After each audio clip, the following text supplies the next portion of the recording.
very delighted to welcome Pat O'Neill to be interviewing Pat O'Neill. Now, I've never met Pat before, but everywhere I have went since I took over the role as project director of Mega, everybody would have said to me, is Pat O'Neill involved in Mega?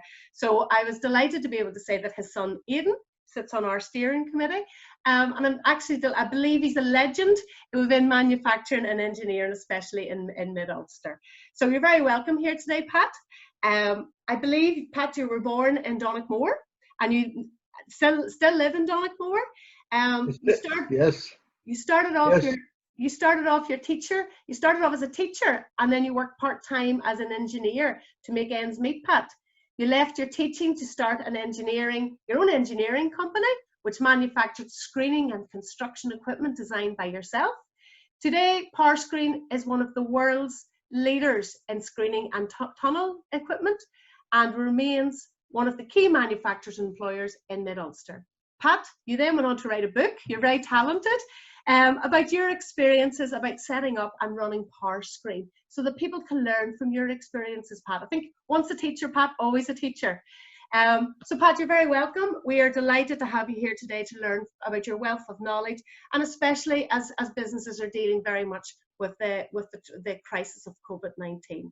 So first of all, Pat, I'd like you just to tell us a wee bit about Powerscreen, how it started, and what was your involvement in it. Thank you very much, Maria. I'm very happy to do that. I started in February, I started Powerscreen in February 1966. It's a long time ago for anybody, but you're the first person who asked me, I think, one of the most important questions that should have been asked: how did it start? Because if people don't understand how businesses start, how can they encourage new ones to start? Starting a business is a bit like a fire. There's a match. Most fires that have destroyed even whole cities have started with a match. So to find out what was the match that started it is critical, because if you know that, then you can use that knowledge to start other companies.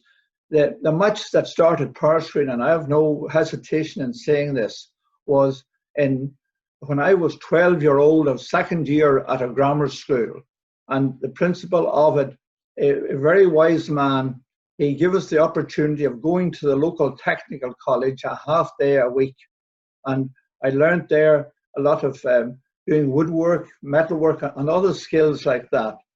And if I hadn't have had that experience, I would not have started Powerscreen, and I'll not say much more about that now. But that is critical. Having that early education was critical to my starting Powerscreen. Okay, Pat, that's fantastic. And then I was very lucky. I started it in February '66, and I recruited, when I was working for a firm called P.S. Mullen Engineering, I started two other people, one in manufacturing, Lee Mullihan, the third one, Pat Douglas, in sales, and those two people subsequently joined me in '66 to form Powerscreen. And we had a team of three, one who could do sales, one who could do making, and myself, who had to do everything else, tie up all the ends. Mm-hmm. That's about all I'd like to say about the starting of it, Maria. Okay, that's brilliant. And then you went on to be a global company, Pat. Yes, it's so hard to understand that. How I remember in those early days, there were very few global companies anywhere. Global companies were something that only came about really in the 70s and 80s and much later. Most companies then were not serving a national market. You thought you were doing very well if you went over the border down to the south of Ireland. We were very lucky.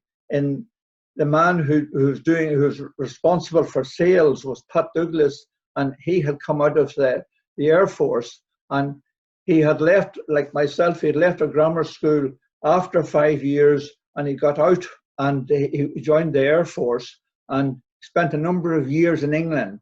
So he found it very easy to go and start selling our machines in England, and we looked upon what we call the British Isles as our home market. We didn't think of being in the north of Ireland, even though we called our first company Ulster Plant Limited. We thought we were doing well with giving it a big name like that, but it proved with the subsequent troubles not to be a good name. It hadn't a good connotation, Ulster. So that's why we changed it in the early 70s. We changed it to Powerscreen International. We were very lucky in picking a name like that. And the thing that gives me greatest pleasure today is not the size of Powerscreen, it's the size of all the companies that we have spawned because of the types of ideas we had, and allowing people to go and do their own thing, not only in selling, but in making and in different other fields. And the number of companies worldwide that would attribute their founding to us, it always astonishes me. It's a great accolade to have, Pat. Yes. It's and funny, since I've taken over and started getting involved in manufacturing, the amount of companies that I have seen that young people or people have started, but they started their life off in Powerscreen, and then they went on to develop their own companies from that, or their fathers developed their own company for that. So for generations, you have developed skills and people that have led them all to be entrepreneurs, I suppose. That's right. That's right. And as I said, it has been a hard fight because of the whole thing that you're really connected with. Getting people has been a very difficult thing over the years.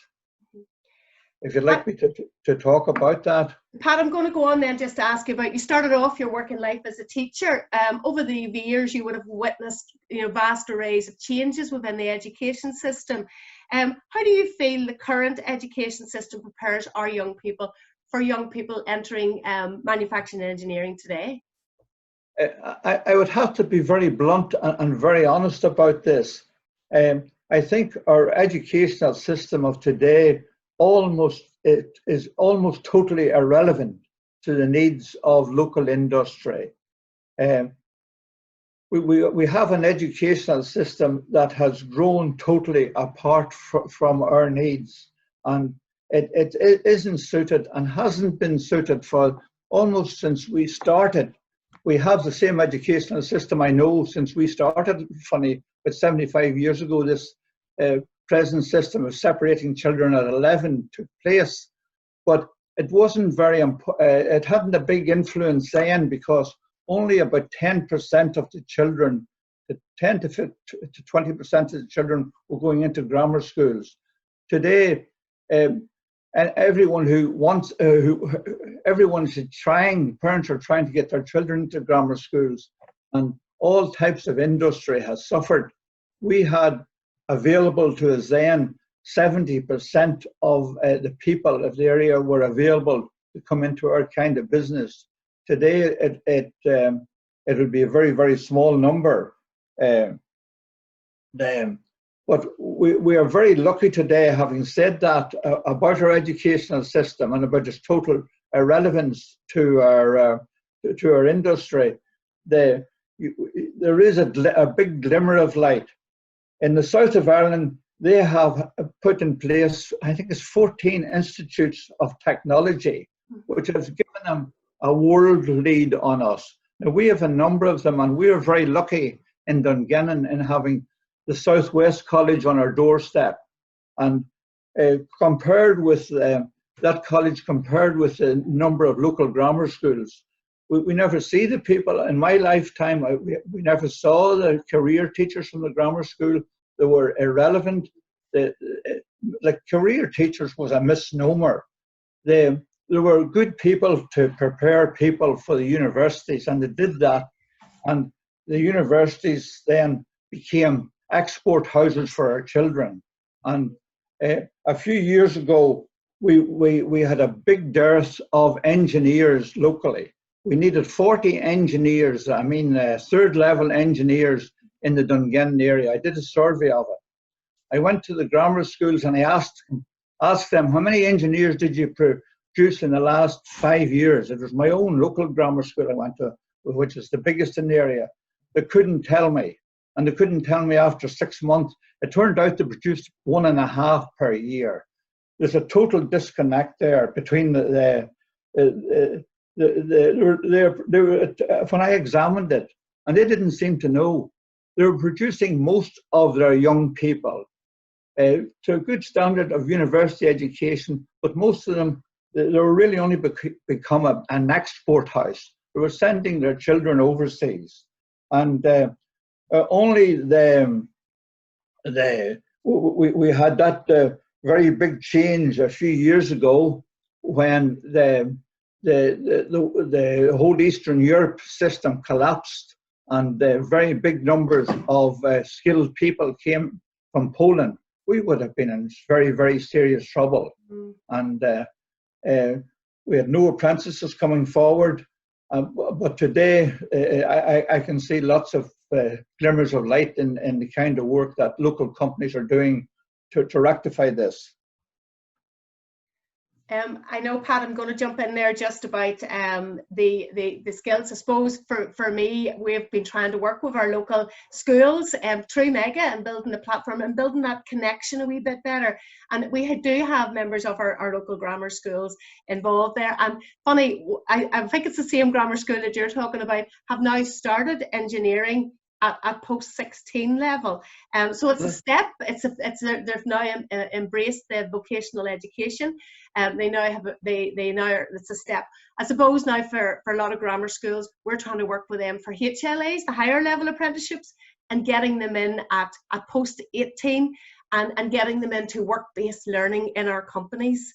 So there's as you say, there's a glimmer over the last couple of years throughout Northern Ireland. But we need that investment in apprenticeships. I suppose that leads me on. That's good, Maria. As I said, there has been this big disconnect between education and industry, and it has been growing. If we look at America, which we always look to America because things that are happening there will usually happen here in 10 to 20 years' time. In America, the top brains go to the university. They should be producing research, and they are producing a lot of it. And this should be directly reflected, this research should be directly reflected in the new inventions and the patents that they produce. Now, if you do your Google, you'll find out that there's only 2% of American patents come directly out of universities. Now, that's quite scarcome. They're coming, the rest of them are coming directly from somewhere else, but mostly from industry.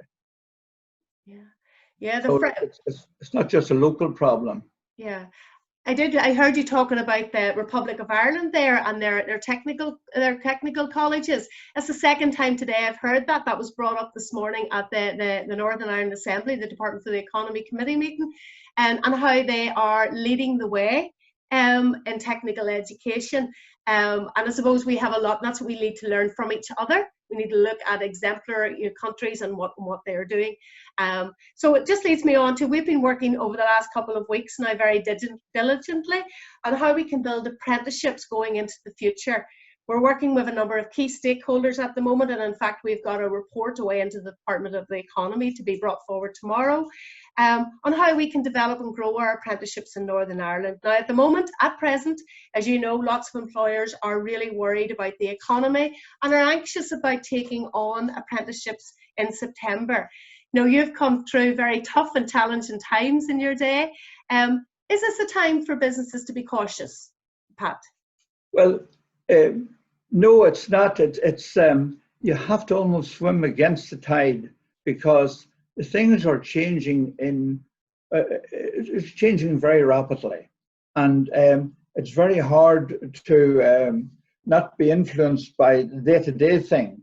But the advice I'd be given to companies about apprentices, and I've faced this a number of times over the last 50 years, is 30 years ago, I'd say to you, they are the lifeblood of your company. And if you miss out even on 1 year in creating new apprentices, it will hit you. It'll hit you down the road. You have to keep producing apprentices every year. 30 years ago, we could see the crisis coming in this educational vehicle, absorbing all the people that were there and not letting them get into apprenticeships. If the Berlin Wall hadn't come down, I don't know what would have happened. Short term, it was a great panacea, but in the long term, it masked out our problem.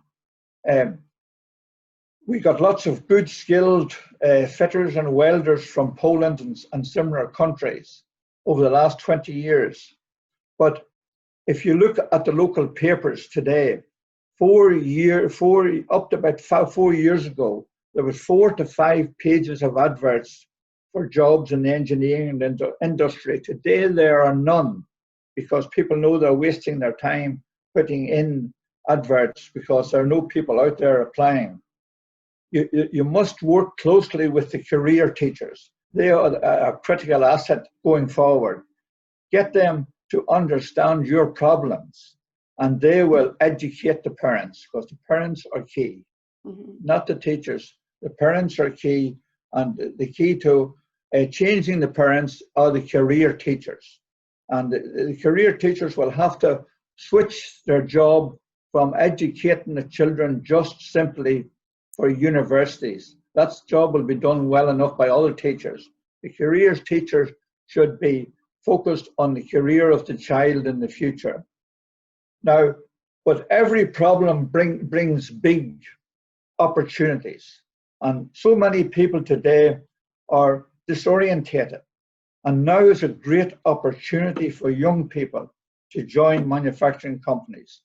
The whole educational thing that we thought we had total control over has almost collapsed.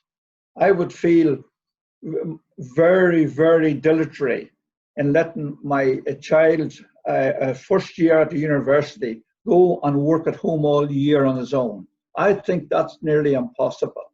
And it's just because this virus, that's the solution that a lot of universities are coming up with. You work at home. It's hard enough for very skilled people to work 2 days at home, but to work the whole term on your own at home, I think is nearly impossible.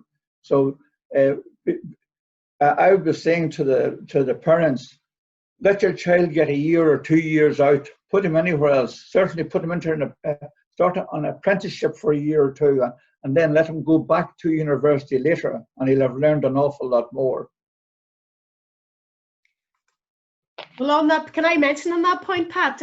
On that point, that's a really good point. If a lot of young people who are finishing their A levels at the moment, and university is going virtual, they can very easily go in and do a higher level apprenticeship for the 2 years.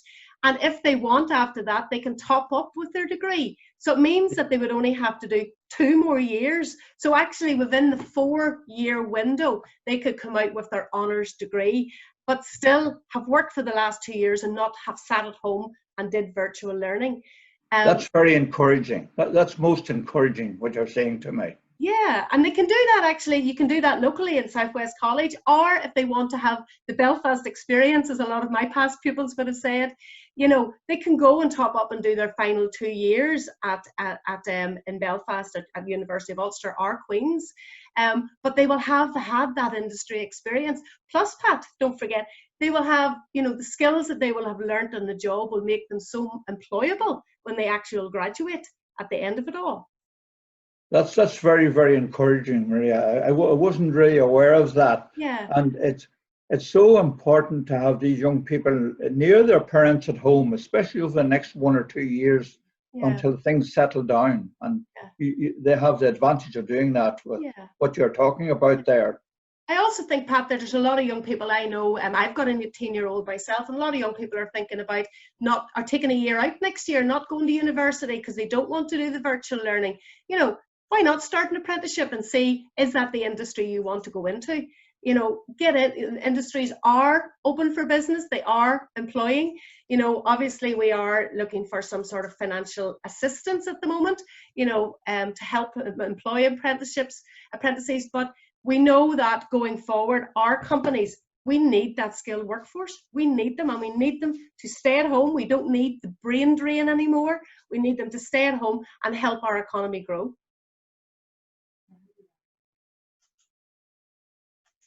Pat, I'm going to move on then, and I'm going Yes, that's okay. yeah, I'm going to ask you just what advice would you give to our companies about employing people in the future in general, not just apprenticeships, but anybody? Well, I don't need to tell you, don't expect another windfall of trained and experienced people. That's what we got from Poland, to say, over the 40 years. That won't happen in the future. And don't expect that group of people who did come from Poland, who by now have made their home here, to produce offsprings like themselves.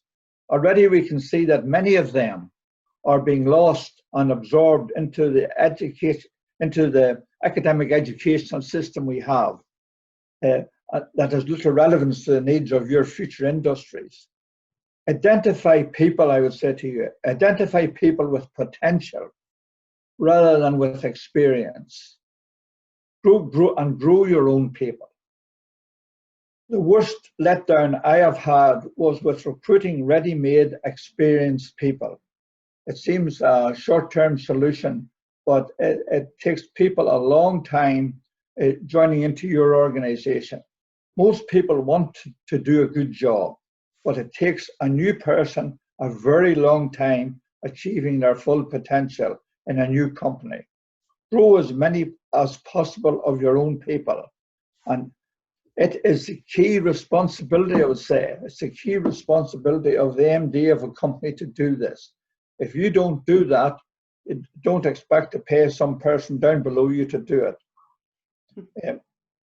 In my time, I did away with foremen and time clocks and placed the control and responsibility on the individual. Now, this is the way for the future, with much more home working. The days of the big central office blocks are gone. People are going to be, people want responsibility. They're capable of much, much more. Our industry, to talk about our industry rather than schools, our industry is worse than the schools in some ways. We found the industry we inherited 50 years ago to be totally Victorian. It was 100 years out of date. You didn't trust people to check in. You had time clocks. You didn't trust them. You had foremen.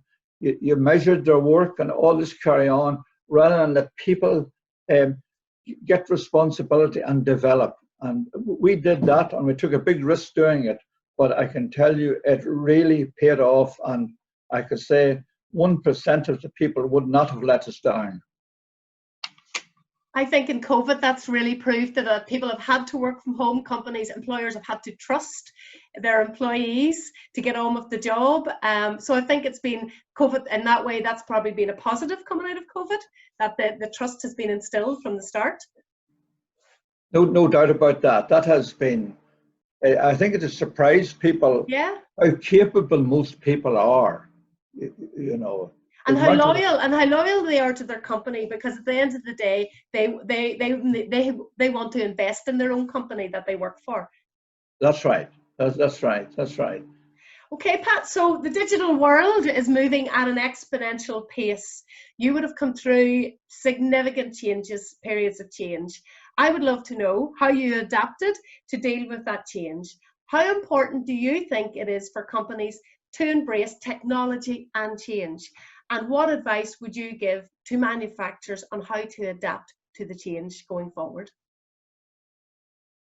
Well, there's one thing we can be sure of. Change is not going to go away. The only thing we can be sure of is that change will be with us, but it'll take place at a much greater rate in the future. So we must adapt. But call it, if you like, call it innovation. Innovation now must permeate all parts of our business. People usually think only of technical innovation. We realized from the beginning, if we could produce equipment that was technically superior to anything else on the market, it would be the key to our future. I felt we were getting there recently when, at a very large international plant exhibition, a large German buyer was examining a mobile crushing plant, and he made the comment, it must be good. It is Irish made. Oh. Now, the chief executive of the National STEM Learning Centre, speaking very recently, said, what will be needed to meet global changes is research and innovation and endeavour.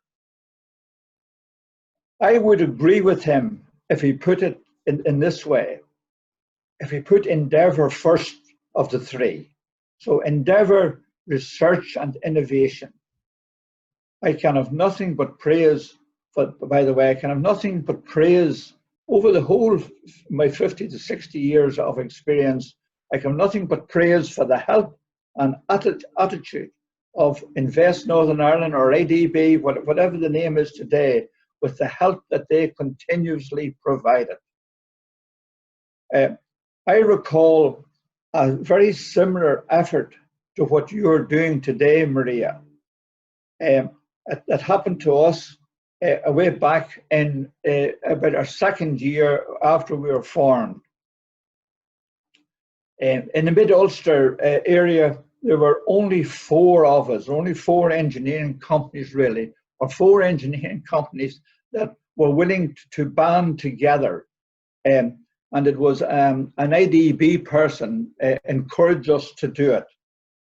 The 4 companies that took part, I don't mind mentioning their names, were Sperrin Metals of Draperstown, Tommy Fisher of Ballina-Mallard, who later became Fisher Engineering, Moffats of Clontibret, and ourselves. And the 4 of us subsequently became leaders in their fields.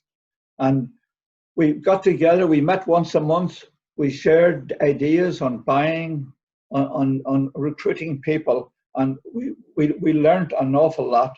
And it's certainly, the people who didn't take part, they were certainly left behind. So it was a microcosm of what you're doing today by getting these companies together, and I couldn't encourage that enough.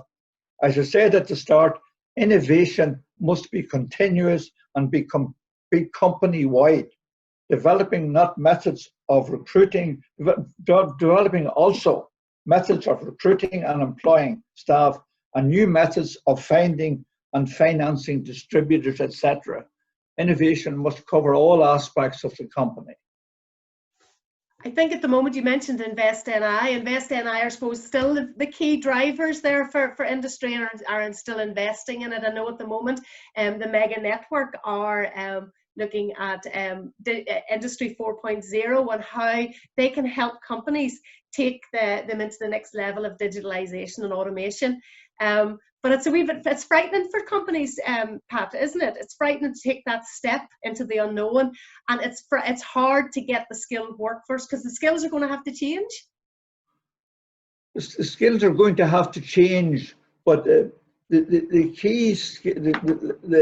key part of most people's business is still the selling and marketing. Yeah. And that hasn't changed in the 50 years even before our time. It's still so important to get near to your customer and to understand your customer. And otherwise, you'll end up in an ivory tower creating stuff that the customer doesn't need. Mm. So IDB have been always very strong in helping people to get into the marketplace. And if the marketplace is strong, it'll influence your factory. And if the customer is always very close to you. We used to, for example, we tried to keep the customer very, very close to us, and we invited all our key customers over to Northern Ireland. This wasn't easy during the Troubles, twice a year. And we brought them into our factories, and we brought them into the people who were making the different machines and said, that is the man who caused your trouble in the workplace. Because he didn't make the machine good, he didn't make the weld good. That's the negative end of it. But and this helped the people who are making the machines to identify with the customer, and it kept us focused on the marketplace. Yeah. So it's so critical to try and be as near to your customer as possible, and all the other skills will follow. Yeah. Brilliant advice, Pat, actually. It's brilliant. So everyone at the moment is talking about coronavirus, and every era, I suppose, has its own crisis that they have to deal with. I'm sure throughout the years you have dealt with many crisis situations. Can you tell us what crisis you have dealt with and what advice you would give to our manufacturers as we come out of COVID-19? Well, the good thing about crisis or problems or negative things, you usually tend to forget about them, which is good. If you don't, it can be dangerous. The first one that hit us when we were only 2 years old was devaluation. And people would hardly know what that means today. But then we had a separate currency, and the pound was devalued, I think it was 10% overnight.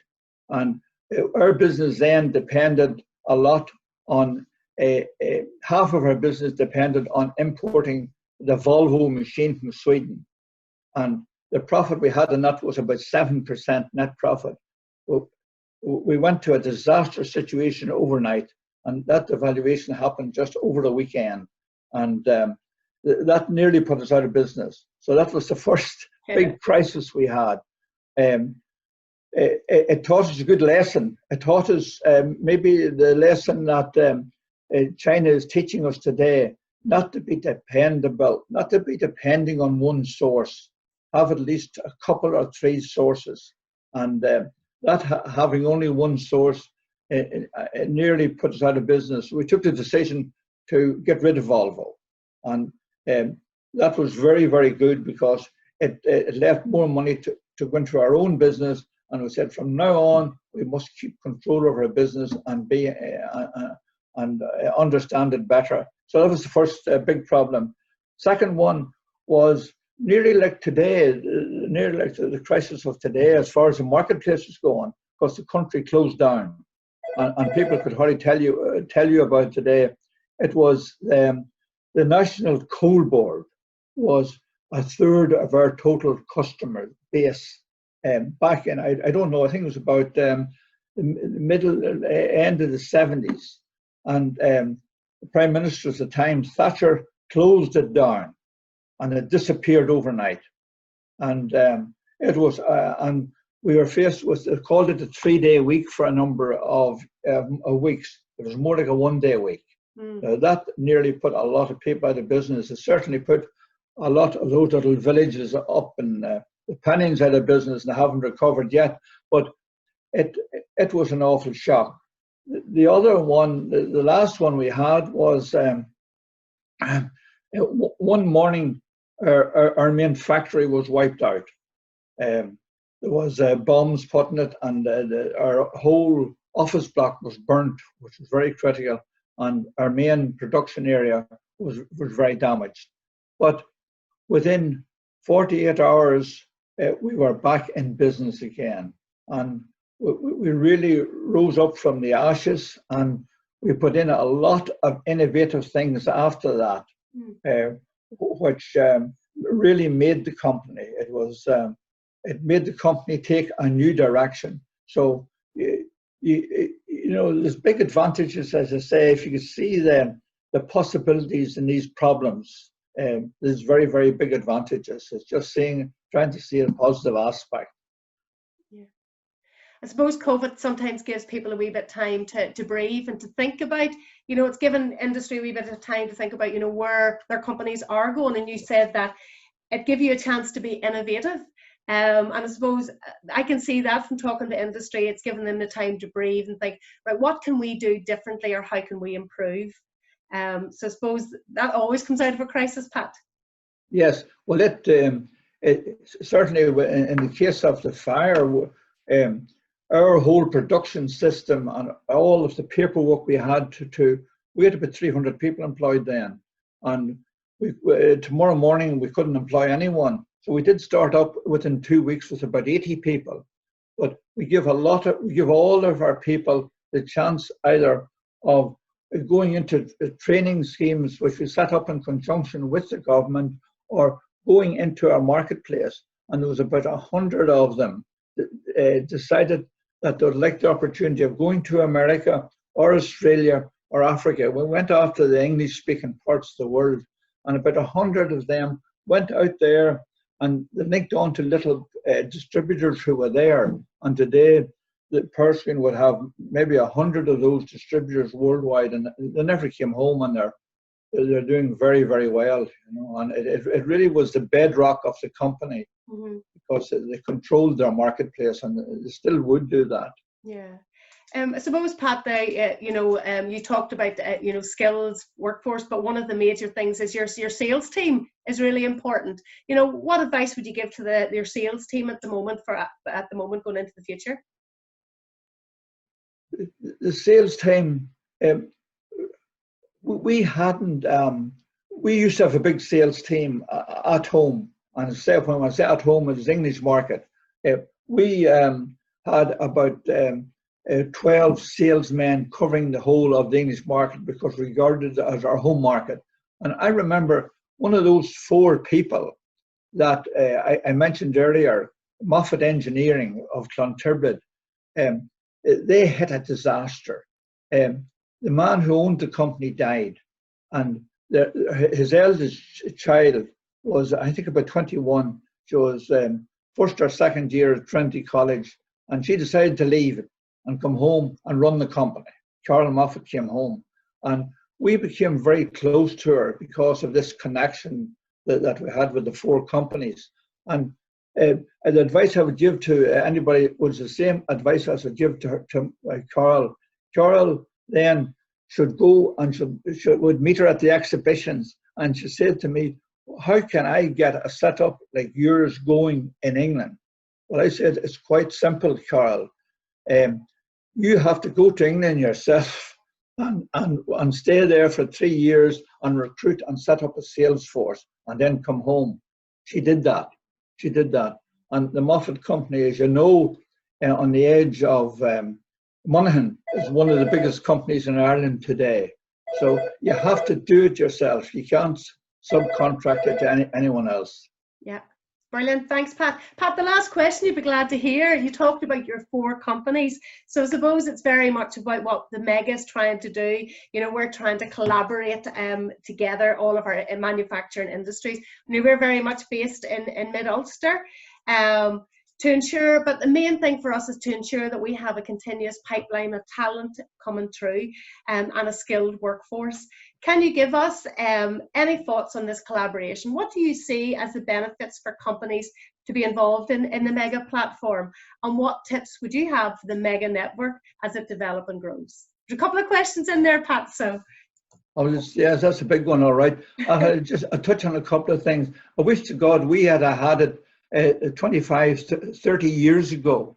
I think I have to congratulate you on doing this, because I didn't realize that the situation was as bad as it was until I talked to people like the Southwest College, and I found out that they weren't producing good people because they couldn't get into the grammar schools, and 80% of the children nearly were going to the grammar schools. And they have worked very hard on that, and that's changing. You have to cooperate with, and the grammar schools were afraid. Everyone gets into their own little box and they become afraid. And you have to share, and you have to understand the other person's problems before you can come up with a solution. So, as I say, if you're out in the marketplace, you will find out the problem. Stay near to the marketplace and you'll not go far wrong. And the other thing you have to watch today, I've noticed there is a plethora of management books, tell you how to sell, tell you all that. Be very, very careful of this stuff, because I always say, don't read a book that is written by a person who has only written a book. Read books by people who have done it, because even then you'll make mistakes. But a lot of this stuff has been high pressured and has been sold to you today. Try and evaluate it, and the simple stuff that has been done 40 and 50 years ago hasn't changed that very much. If you get too complicated or too sophisticated, you can lose the path ahead. Yeah. We have 8 companies on our steering group at the moment, Pat, and we have 30 companies that have joined the network. And feedback has been that, you know, they've started to trust each other a wee bit more, that they're, you know, we're coming together with one sole purpose, and that's to get more skilled people into our workforce. So I suppose it's a free service. We would be trying to encourage more companies, you know, in Mid-Ulster, manufacturing companies, to join the network. Would you have anything to say that could add to that, Pat, to encourage more companies to actually join the mega platform? Well, it's I think that they'll come in time. Companies will come in time, because I was surprised at the amount of progress you have made in such a very, very short time. Those people will come because all people, no matter what they're doing, all kinds of factories, manufacturing, have common problems. And whether it's recruitment of people, they're all very, very common. And yeah, you learn an awful lot by listening to people, especially people in your own area, your own country. And always try and go to the best, because there's 20% of the companies are way ahead of the other 80%, and that will always be the way. Mm-hmm. Try and get a hold of those key companies, because other people will follow them. Yeah. You'll not get every company, and you don't want every company. Yeah. But it's a gradual process you're involved on. But I think the ground at the present time is very fertile because of this problem we're having. But don't forget, it will change. Yeah. This will go past, and there'll be a new way forward again. Maybe not that much different from the old. Hopefully, within a year's time. Yeah, and I think a big part of the mega, I suppose, is also that we want young people to get the opportunities here at home. You know, we want to keep them at home as best we can, but we want to provide them with good jobs. You know, good jobs, and a lot of them are within manufacturing and engineering. Pat, you have been an absolute treat to talk to. A fantastic ambassador for industry in general, but also for me, Pat. You know, I would love, you know, for young people to listen to you, you know, just to learn, from you. Sorry, Pat. Anytime. You know, it's unless you organize things like this, you say, I'm very happy to do it. I've talked so much in my time over the years in different countries all over the world that appreciate what we were doing,